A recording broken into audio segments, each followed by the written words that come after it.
Berapa banyak orang yang sakit? Ada seorang wanita yang datang dari Jerman divonis oleh dokter kanker payudara. Semoga Allah selamatkan ibu-ibu dari situ. Itu divonis oleh dokter, ini sudah nggak bisa, sudah sangat ganas, dan ini menurut medis kalau tidak salah itu kisahnya tinggal 2 minggu umurnya. Maka dia bilang sama suaminya, muslimah kebetulan dan muslim suaminya, tapi tinggal di Jerman.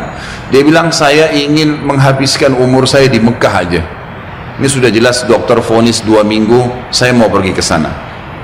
Suaminya ikutin, 3 hari urus visa, tiket segala, berangkat. Ringkas cerita, dari 14 hari waktu yang divonis oleh dokter, 3 hari sudah habis pengurusan visa dan proses berangkat sama 4 hari kurang lebih. Jadi sekarang tinggal 10 hari.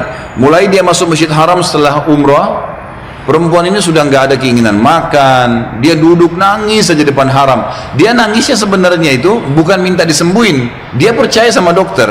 Dia cuma nangis dosanya yang pernah dia lakukan, dia menyesal kurangnya ibadahnya. Setelah 4 hari berjalan dari 10 hari sisa, dan ini dia akan tinggalkan Mekah hari ke 6 hari dari setelah, dia tinggal 2 hari lagi. Dia pun didatangi oleh salah satu marbot masjid, wanita muslimah pakai cadar. Di Masjid Haram memang ada petugas-petugas wanita ngatur shaf pakai cadar, dekatin dia, tanya dalam bahasa Inggris, kamu siapa, cerita, kenalan lah. Kemudian diceritakanlah kisah dia.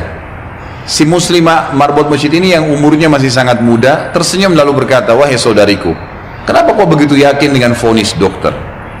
Bukankah ada orang yang sehat juga mati? Bukankah juga ada orang yang sakit mati? Kalau ajal sudah datang, Allah SWT panggil pasti mati. Kamu ikhtiar apapun tetap sama. Tapi dalam agama kita dianjurkan ikhtiar. Coba di sini di Masjid Haram, selain doa yang kamu lakukan, kamu bisa minta disembuhkan, ada air Zam-Zam yang dijanjikan oleh Nabi SAW, sebagaimana sabdanya, Zam-Zam liman syuribalah. Zam-Zam sesuai dengan niat orang yang meminumnya. Kenapa kau tidak coba minum Zam-Zam itu, berdoa sama Allah? Kata perempuan ini, saya seperti baru dapat air segar yang sudah dari dalam keadaan saya luar biasa hausnya, bingungnya, nggak tahu harus ambil langkah apa.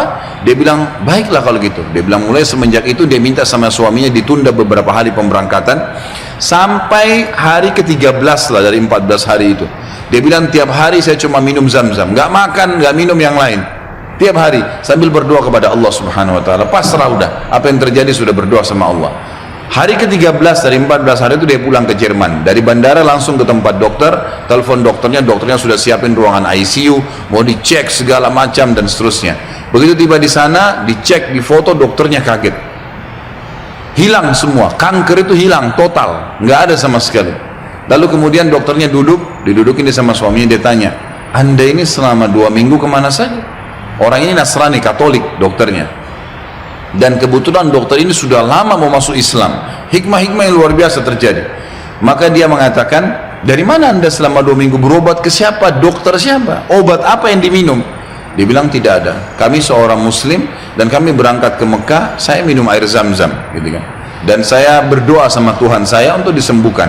Kata dia, selamat, kanker ini belum pernah dalam sejarah dokter bisa sembuh, tapi ini hilang sama akar-akarnya gitu kan. Si perempuan tersebut menangis, suaminya menangis, bersyukur sama Allah. Yang anehnya, yang luar biasa pada saat itu, si dokter mengatakan, Bapak Ibu perlu tahu, dikeluarin Quran terjemahan dalam bahasa Jerman dari lacinya. Dia bilang, saya sudah pelajari Islam 10 tahun. Saya ingin mencari sesuatu yang menyentuh hati saya supaya saya mau ngandut Islam. Tapi belum ada sesuatu yang berat. Tapi kejadian ini karena bidangnya dia tahu, dia spesialis kanker payudara. Dia mengatakan ini ya sudah cukup membuat saya syahadat. Maka dia syahadat lagi. Maka kita bisa lihat bagaimana keyakinan yang sedang kita bahas ini bukan main-main.